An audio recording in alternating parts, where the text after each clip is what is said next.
ఆశ్చర్యకరుడు, ఆలోచనకర్త, బలవంతుడగు దేవుడు, నిత్యుడగు తండ్రి, సమాధానకర్తయగు అధిపతి అని అతనికి పేరు పట్టబడెను.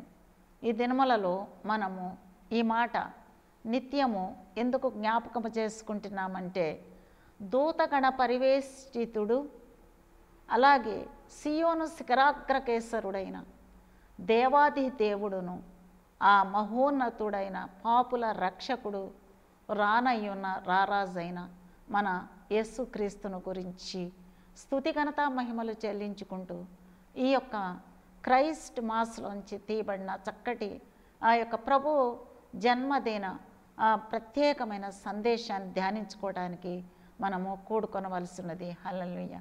మనమందరమును ఈ క్రిస్మస్ దినములలో ప్రభు యొక్క ఆద్యంత రహితుడు, అల్ఫా ఓమెగానైన యేసుక్రీస్తు వారి యొక్క ఆ జన్మదిన సందర్భములో ఒక ప్రత్యేకమైన ఆశీర్వాదకరమైనటువంటి ఈ యొక్క సంభవాలు మనము జ్ఞాపకం చేసుకునవలసినది.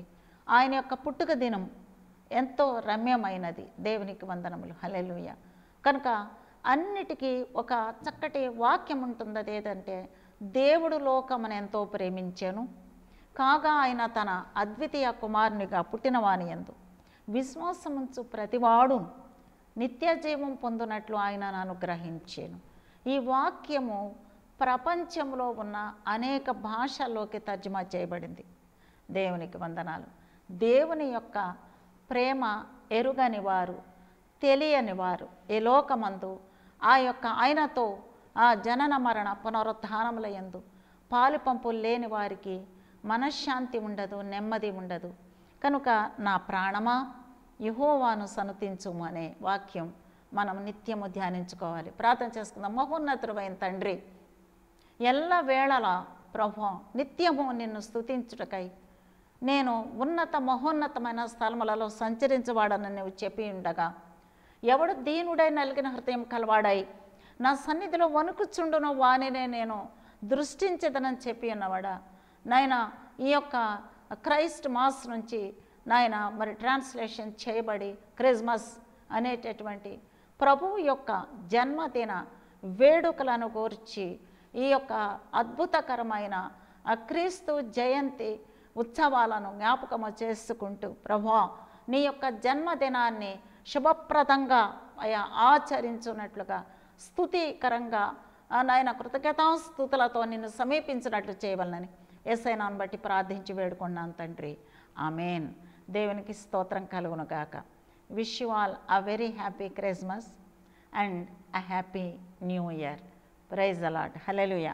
111 కీర్తన 9వ వచనములో వ్రాయబడిన చక్కటి మాట ఏమిటంటే, రెవరెండ్ అనేది దేవుని పేరు.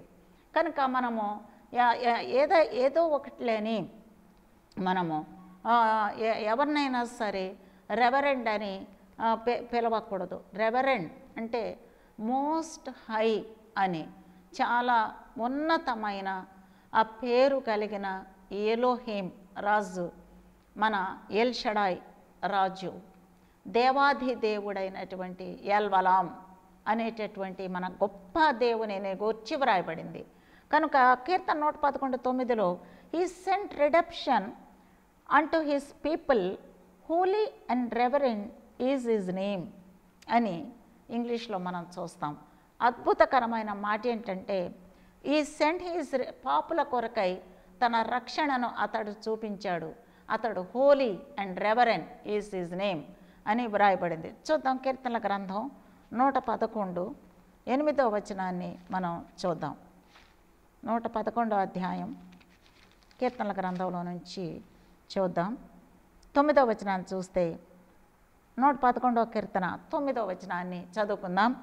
ఆయన తన ప్రజలకు విమోచనము కలుగ చేయువాడు, ఆయన తన నిబంధన నిత్యముగా ఉండ నిర్ణయించువాడు. ఆయన నామము పరిశుద్ధమైనది, పూజింపదగినది. ఆయన నామము పరిశుద్ధమైనది, పూజింపదగినది. దేవునికి అనేక స్తోత్రములు కలుగును గాక. హల్లెలూయా, హల్లెలూయా, ప్రైజ్ ది లార్డ్. ఆయన నామం పరిశుద్ధమైనది, పూజింపదగినది. ఆయన నామము పరిశుద్ధమైనది, పూజింపదగినది. Holy and reverent is his name. కనుక 111వ కీర్తన 8, 9 వచనాలు మీరు చక్కగా ధ్యానం చేసుకుంటూ అప్పుడప్పుడు ఈ విషయాన్ని చక్కగా మీరు ఆలోచన చేయవలసిందిగా మనవి చేస్తూ ఉన్నాను. మన ప్రియ రక్షకుడు యేసుక్రీస్తు ఆయన చేసినటువంటి, ఆయన చూపిన ప్రేమ, చేసిన మహత్ కార్యములు, ఆయన చేసిన త్యాగము ఎంతో ఉన్నది. ఆయన మనకి బోధించాడు, మనలను కరుణించాడు, మనలను ప్రేరేపించాడు. మనము జనన మరణ పునరుద్ధానములలో పాలివారమై మనము మరణించి తిరిగి లేచున్నట్లుగా పునరుద్ధాన బలమునిచ్చినాడు. దేవునికి వందనాలు, స్తోత్రాలు, హల్లెలూయా.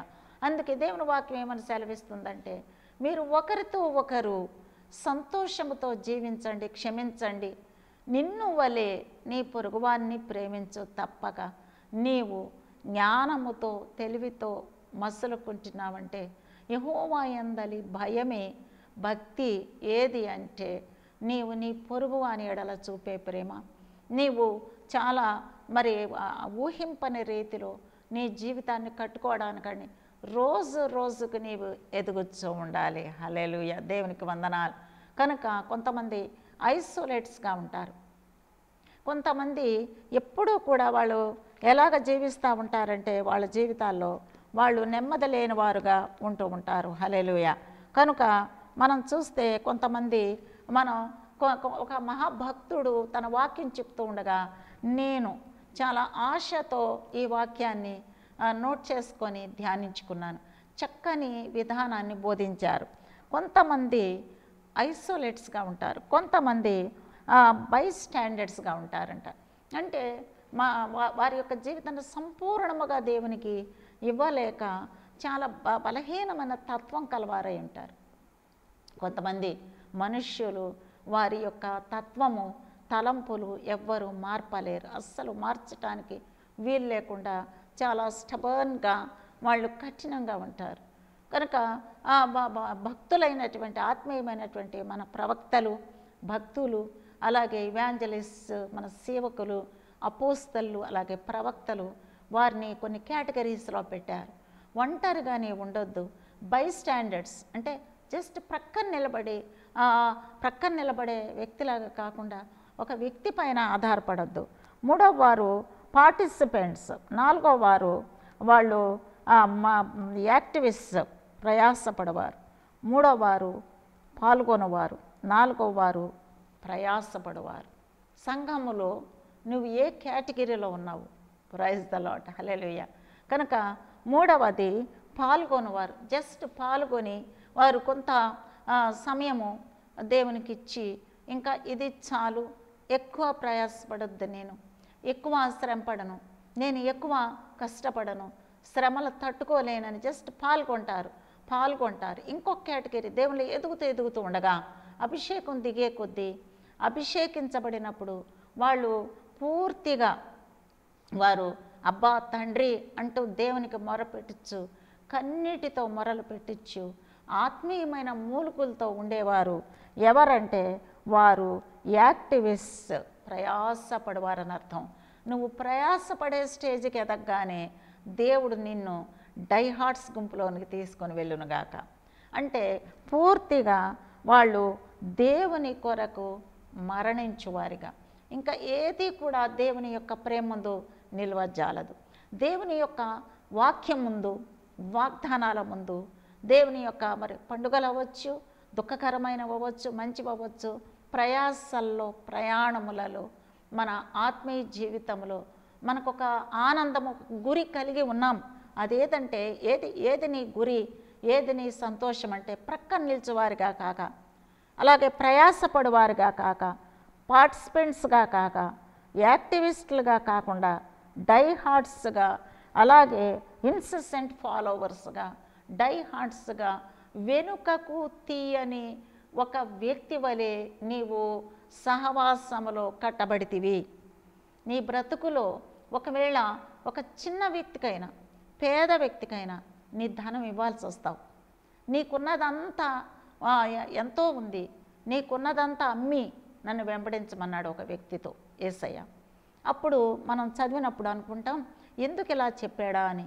అయ్యా, నేను ఉపాసిస్తున్నాను, నేను ఎంతో నీ కొరకు జీవిస్తూ ఉన్నాను, నేను నా దశంభాగములు ఇస్తూ ఉన్నాను, నేను 10 ఆజ్ఞలు మీరకుండా నేను ఉంటూ ఉన్నాను, నేను నిన్ను పూజించుకుంటున్నాను, ఎంతో నిన్ను సేవిస్తూ ఉన్నాను, నేను ఉపవసిస్తూ ఉన్నాను, అలాగే నేను ఆత్మీయంగా జీవిస్తూ ఉన్నాను అంటుంటే అన్నీ బాగున్నాయి, కానీ నీ క్రియలు లేవు బిడ్డ, నీ క్రియలు లేవు. ఏంటి ఆ క్రియలు అంటే, నీకు కలిగినది యావత్తు అమ్మి పేదలకు ఇమ్ము. Praise the lord. కనుక మనం కలిగినది అమ్మి పేదలకు ఇచ్చేసి అందరికీ చెప్పడం అలాగా. అమ్మేస్తారా? మొత్తం పొలాలు అమ్ముకుంటారా? ఇల్లు అమ్ముతారా? అలా కాకుండా కనుక ఆ దినములలో అలాగా ఇప్పుడు నీకున్నది నీ దశంభాగం ఇవ్వు, దశంభాగానికి మించినది స్తోత్రాలు చెప్పుకుంటూ ఇవ్వు, ఇంకా నీకు శక్తికి మించి ఇవ్వు, నీకు ప్రేమతో ఇవ్వు, చివరిగా ఆత్మతో నడిపించబడి ఒక సేవకురాలికో, ఒక సంఘం కట్టడానికో, ఒక మందిరం నిర్మించడానికో, ఏదైనా ఒక ప్రయాసలో దేవుని మందిరం నిర్మించటంలో వెనకపడిపోతే దానిని పూర్తి చేయడంలో, లోన్ తీసుకొని రావడంలో, ఆ లోన్ కట్టడంలో ఒకవేళ నిన్ను పిలుస్తాడేమో దేవుడు. నువ్వు డై హార్ట్స్గా ఉండాలి, జస్ట్ నీవు బై స్టాండర్డ్గా కాకుండా, అలాగే ఒక జస్ట్ నీవు క్రియలేని విశ్వాసం వలె హాఫ్ హార్టెడ్ ఫెలోమెన్గా కాకుండా, నీవు ప్రక్కన నిలిచేవారిగా కాకుండా, నీవు డై హార్డ్ ప్రయాసపడినట్లుగా భక్తులను చూస్తున్నాం, దేశ నాయకులను చూస్తున్నాం, అలాగే అనేక మంది గొప్ప హిస్టోరియన్స్ని చూస్తూ ఉన్నాం. చాలా గొప్ప గొప్ప మదర్ తెరీసా లాంటి వారిని గురించి మనం విన్నాం.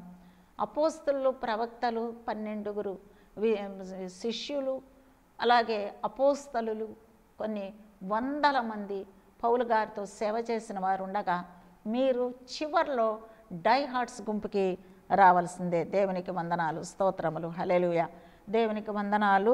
దేవుని యొక్క ప్రియమైనటువంటి బిడ్డల, మీరు holy and reverend is his name. కనుక he is the person who is worshipped always in this world. He sent redemption unto his people అని వ్రాయబడింది. కనుక అరోబ్ తోకతి అనేటటువంటి ఏయుసి అనే ఆ గ్రిగేరియన్ క్యాలెండర్ ప్రకారం మత్తయి, మార్కు, లూకా, యోహాన్ సువార్తలన్నిటిలో కూడా దేవుని యొక్క గొప్ప ప్రేమ, దేవుని యొక్క ప్రణాళికను గూర్చి అద్భుతంగా వ్రాశారు భక్తులని ఆ యొక్క హిస్టోరియన్స్ చెప్పారు. దేవునికి వందనాలు. డెనిస్ ద లిటిల్ అనే ఒక జర్మన్ సైంటిస్ట్ ఏం చెప్పారంటే, డెనిస్ ద లిటిల్ ఆయన పేరు. ఆ డెనిస్ లిటిల్ ఏం చెప్పారంటే ఆయన డేట్స్ అన్నీ కూడా పరిశీలన చేయగా, ఎంతో పరిశీలన చేసి, ప్రయోగములు చేసి, రీసెర్చ్ చేసి, యేసయ్య డిసెంబర్ 25న పుట్టాడని చాలా ప్రూఫ్స్ ఇచ్చి నిరూపించాడు. దేవునామానికి స్తోత్రం కలుగును కాక. సరే, ఏ డేట్లో పుట్టినా కొందరు క్రీస్తు పూర్వం పుట్టాడని, 1 జనవరి 1న పుట్టారని, అలాగే 25న పుట్టారని ఎంత చెప్పినా యేసయ్య మన కొరకు జన్మించెను. దేవునికి వందనాలు, స్తోత్రాలు, హల్లెలూయా. సర్వోన్నత స్థలములలో స్వామికి మహిమా, మనకు సమాధానమని దూతలు చాటిరి.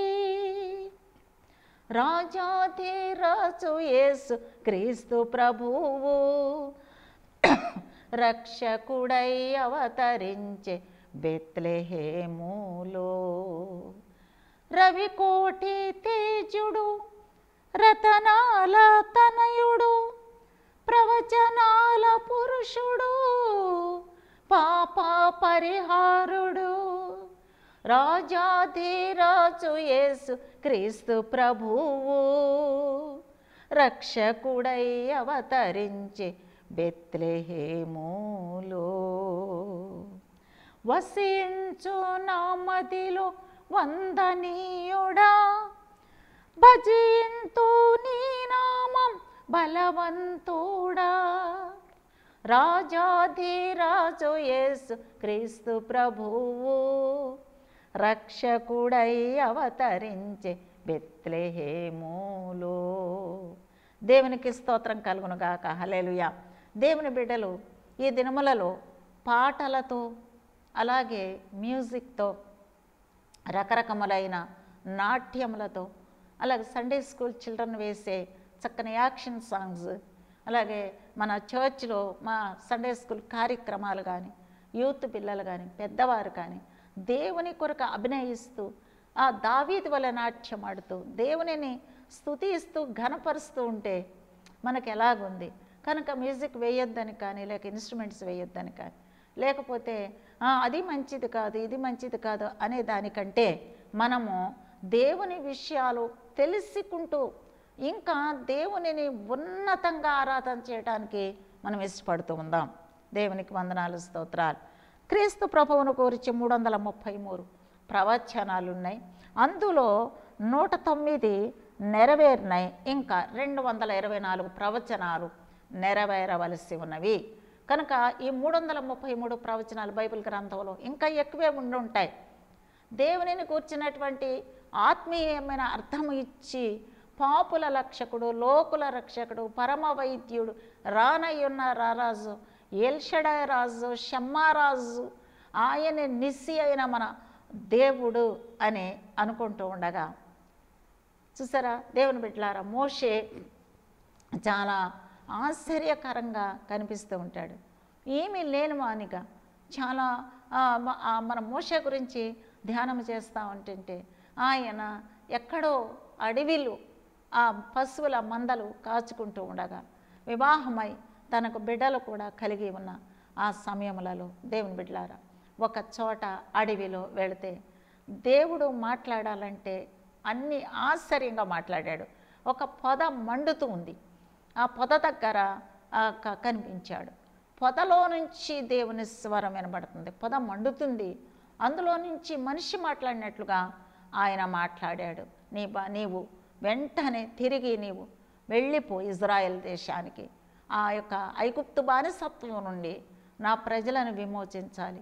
నత్తివాడనయ్యా నేను వెళ్ళలేనన్నా సరే నీకు తోడుగా అందరినీ ఇస్తాను, నీ అన్న అహరోన్ని ఇస్తాను, మిరియామ్ని ఇస్తాను. నీకు నేను తోడై ఉండగా నీకు నేను సహాయం చేయగా ఏ నరుడి యొక్క సహాయం వ్యర్థమే. నీకు ఒక దుడ్డు కర్ర, నీకు కర్రే నడిపిస్తుంది, కర్రతో నువ్వు సముద్రాన్ని పాయలు చేస్తావు. చూసారా? కనుక అతడు ఏది పట్టుకున్నా పెద్ద యుద్ధం జరిగింది. మోషే చేతిలోని కర్ర ఒక సముద్రాన్ని పాయలు చేశాను. మోషే మాట మన్నాను కురిపించింది. Praise lord.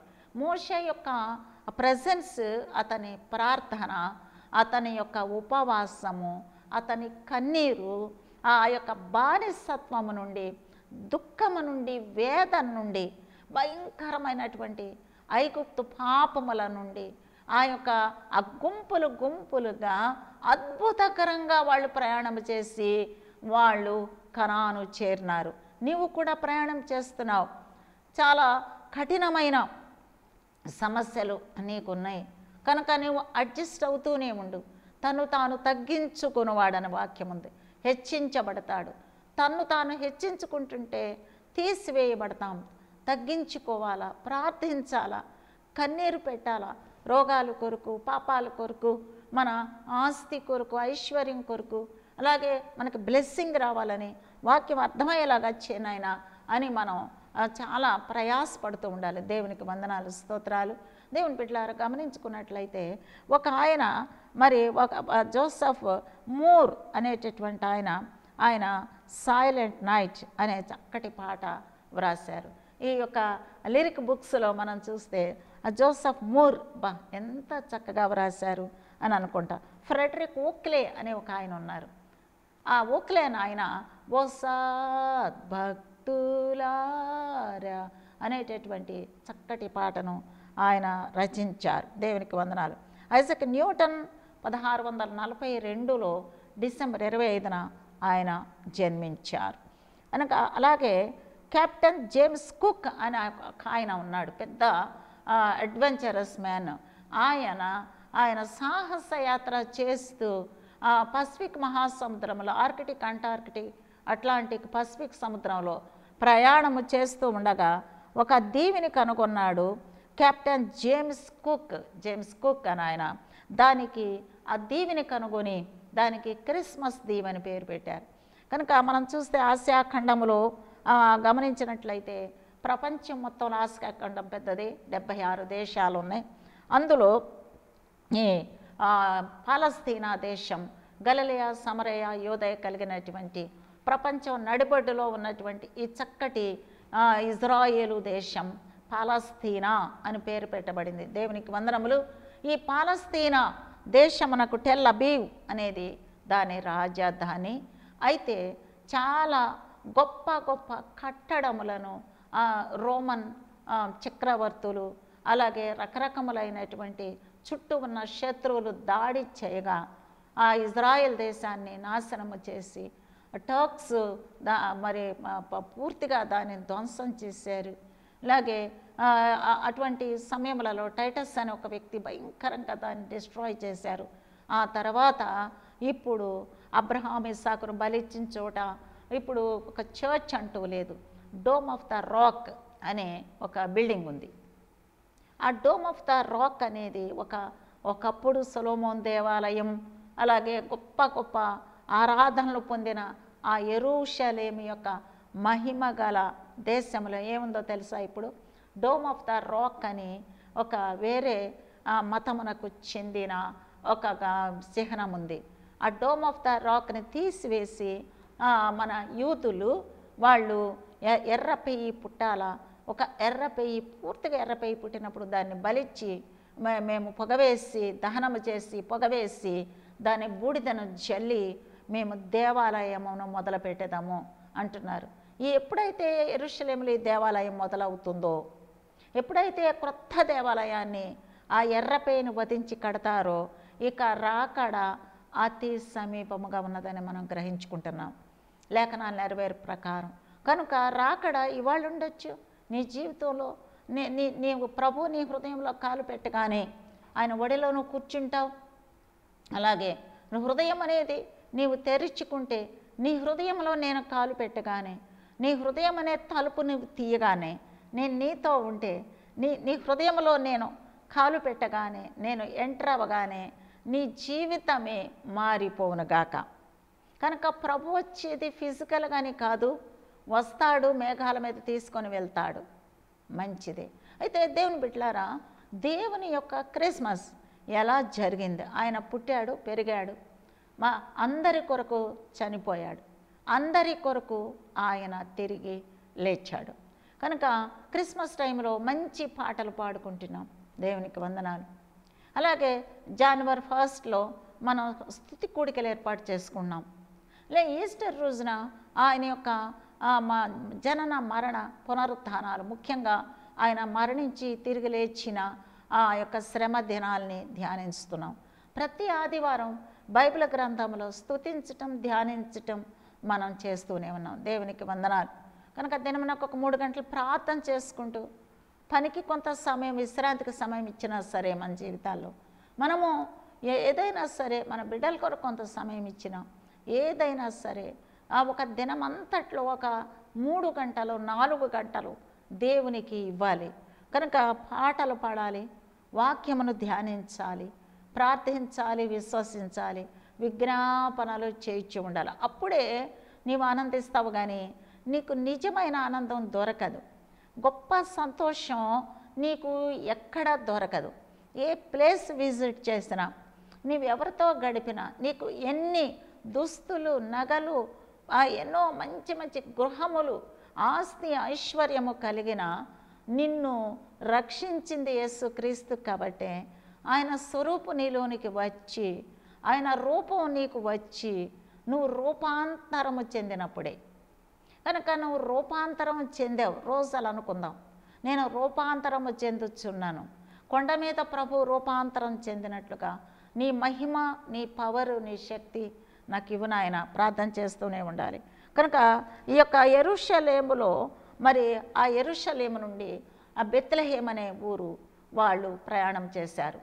దేవునికి స్తోత్రములు. పాపులను రక్షించుటకు ప్రభు వచ్చారు, నశించిన దాన్ని వెదకి రక్షించుటకు వచ్చాడు, అపవాది క్రియలను లయపరచడానికి వచ్చాడు, ప్రధాన యాజకుడిగా ఉండడానికి వచ్చాడు, ఆయన అగ్ని వేయుటకు వచ్చాడు. అలాగే ఆయన లోక పాపములను మోసికొని వెళ్ళడానికి వచ్చాడు. Praise the Lord. మంచిదే. అయితే ఇంకా నెరవేర్చబడవలసిన అనేకమైన ప్రవచనాలు నెరవేరబోతున్నాయి. Praise the lord. కనుక ప్రభు పుట్టినటువంటి ఆ దినములు ముఖ్యంగా ఆ యొక్క పాలస్తీనా దేశములో ఆ యొక్క చక్కటి మరి ఆ బెత్లెహేము నగరిలో, బెత్లెహేమ్ అనే ఊరిలో. కనుక బెత్లెహేమ్కున్న ఇంపార్టెన్స్ మనం అనేక పర్యాలు చెప్పుకుంటున్నాం. ప్రియులరా, అక్కడ దావీదు సమాధి ఉన్నది. దావీదు రాజుగా చాలా కాలం అక్కడ రాజ్యం ఏర్పాటు చేసినాడు. Praise the lord. హల్లెలూయా. తర్వాత రూతు పనలు ఏరుకుంది. రాహేలు సమాధి ఉంది అక్కడ. రకరకములైనటువంటి చారిత్రాత్మక కట్టడములు అక్కడ కనిపిస్తూ ఉన్నాయి.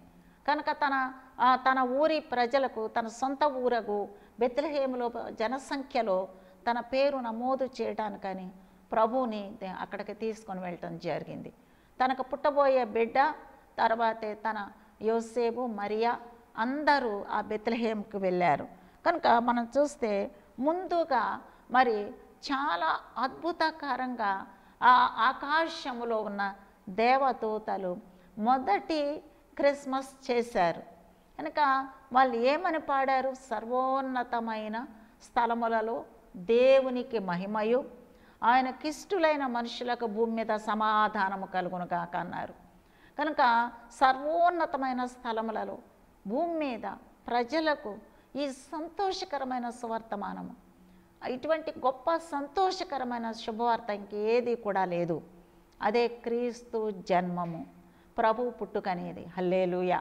కనుక రెండవదిగా మొదటి సంఘం ఎవరు స్థాపించారు? ప్రభు పుట్టినప్పుడు అంటే గొర్రెల కాపరులు. వారు ఒకరి మాటలు ఒకరికి చెప్పారు.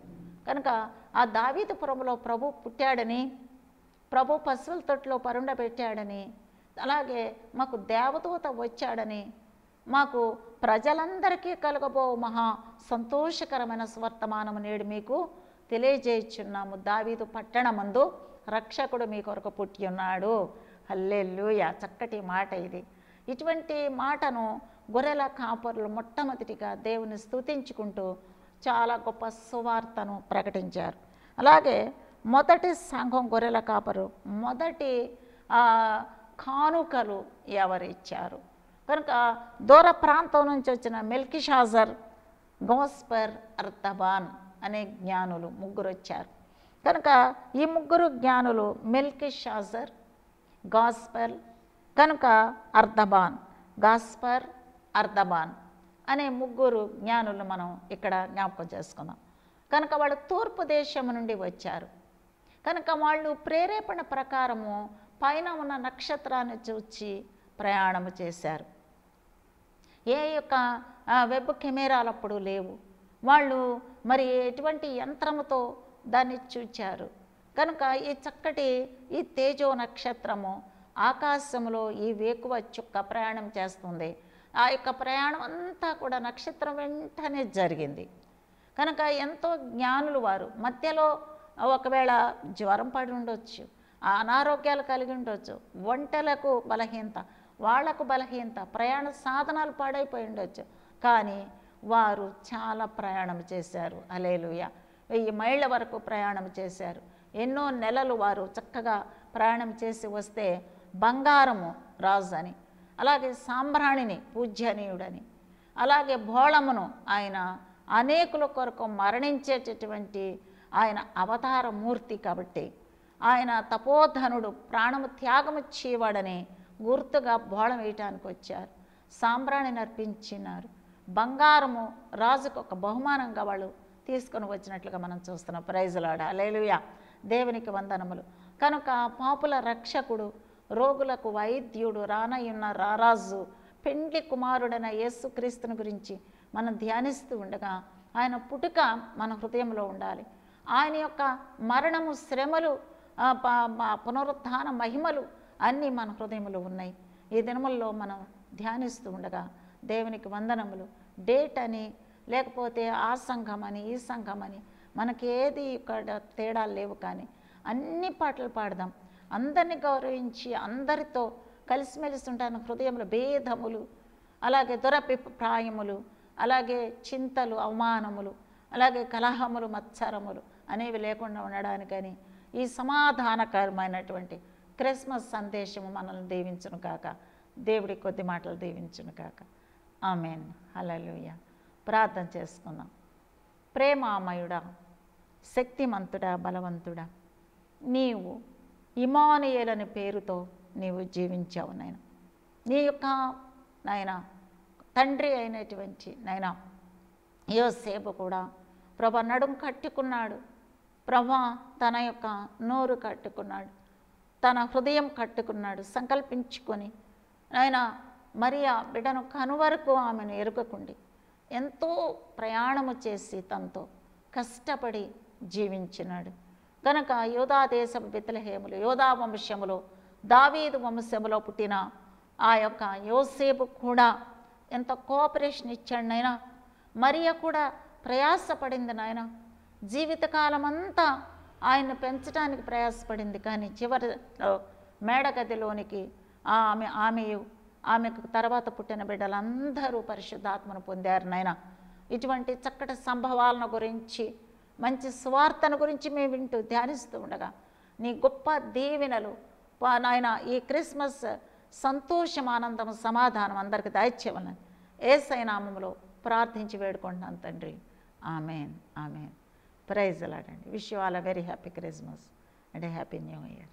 Praise the lord. వందనాలు.